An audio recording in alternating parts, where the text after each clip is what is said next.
Bismillahirrahmanirrahim. Assalamualaikum warahmatullahi wabarakatuh.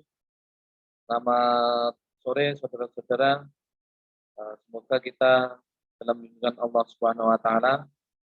Terima kasih. Sore hari ini saya akan menyampaikan materi yang awal sebelum kita nanti akan membahas makalah di makalah selanjutnya, yaitu berkaitan dengan pengertian manajemen. Apa yang dimaksud dengan manajemen? Di sini adalah manajemen pemasaran, yaitu salah satu kegiatan dalam perekonomian yang membantu dalam menciptakan nilai ekonomi. Nilai ekonomi itu sendiri menentukan harga barang dan jasa. Faktor penting dalam menciptakan nilai tersebut adalah ada produksi, ada pemasaran, atau biasa disebut dengan distributor dan konsumsi. Nah, pemasaran menjadi penghubung antara kegiatan produksi dan konsumsi. Jika penyebab produksi itu maju adalah pemasaran dan konsumsi itu bisa menikmati produksi adalah pemasaran. Nah, pemasaran kalau kita simpulkan adalah suatu proses sosial dan manajerial yang di dalamnya individu dan kelompok mendapatkan apa yang mereka butuhkan dan inginkan dengan menciptakan. Ya, yang pertama adalah menciptakan, yang kedua menawarkan dan memperkuat produk yang bernilai kepada pihak lain. Ini bukunya Kotler ya, 1997. Jadi yang perlu kita garis bawahi, suatu proses sosial di pemasaran ini adalah menciptakan, berarti memproduksi, menawarkan, dan mempertukarkan produk. Ini yang dimaksud dengan pemasaran.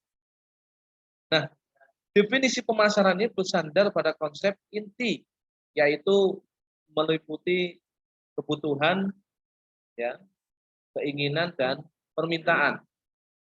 Kebutuhan yaitu kebutuhan konsumen, keinginan ya adalah keinginan konsumen, dan permintaan adalah permintaan konsumen.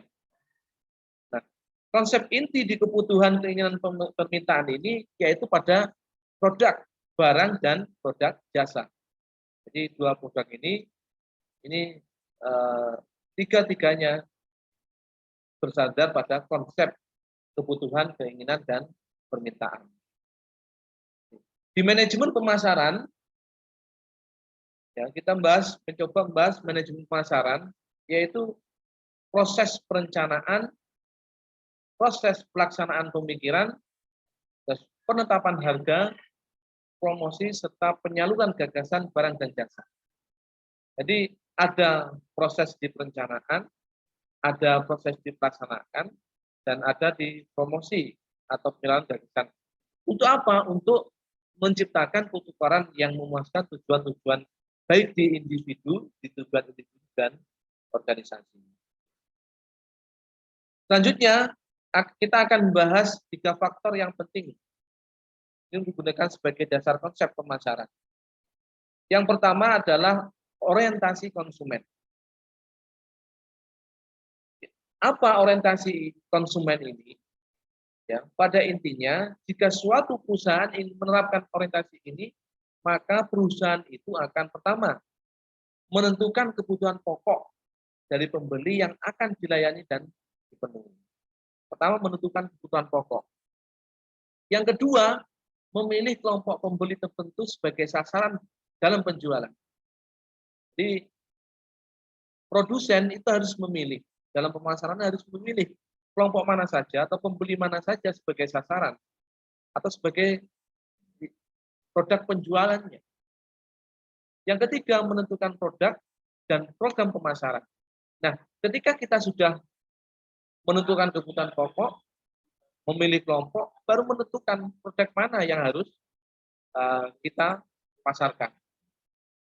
Selanjutnya, mengadakan penelitian pada konsumen untuk mengukur, menilai, dan menaksirkan keinginan, sikap, serta tingkah laku.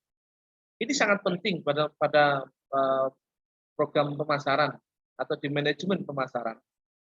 penelitian dalam konsumen ini adalah untuk mengukur, ya, pertama mengukur, menilai dan menafsirkan keinginan serta tingkah laku dari konsumen.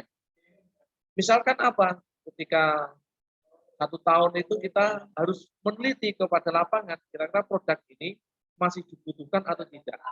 Ataukah produk ini kita perbaharui dan sebagainya. Ini harus kita tentukan, harus kita teliti.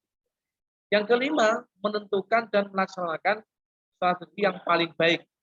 Apakah menitik beratkan pada mutu yang tinggi, harga yang murah, atau model yang menarik. Ya, yang kelima ini adalah bagaimana menentukan dan melaksanakan strategi yang baik. Ini sangat penting. Di awal kita harus membicarakan perencanaan sebelum kita pelaksanaan. Hingga dalam pelaksanaan strategi yang di perencanaan itu, ya, kita jalani dengan sangat baik.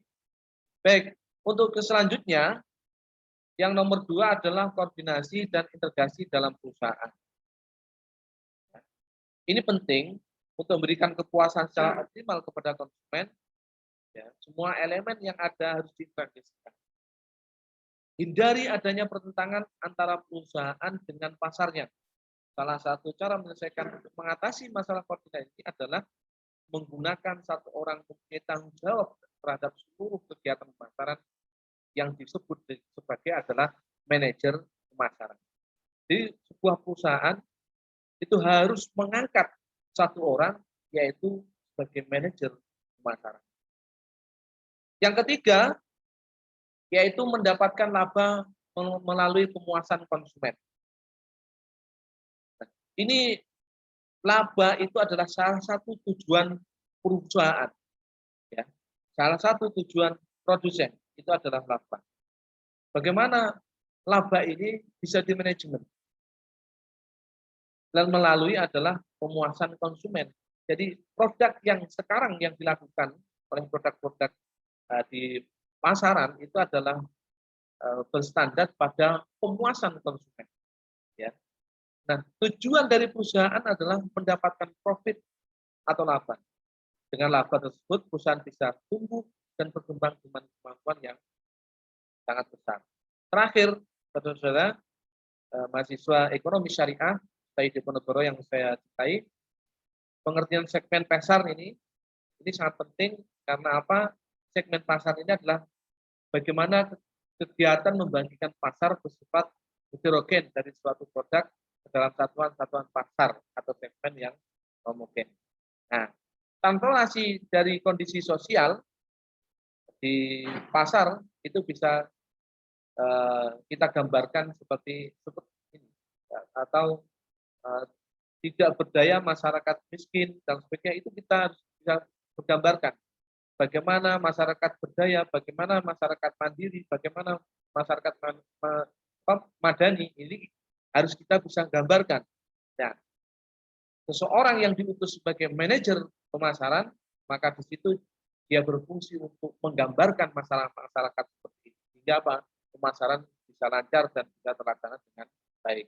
Terima kasih, demikian yang perlu saya sampaikan.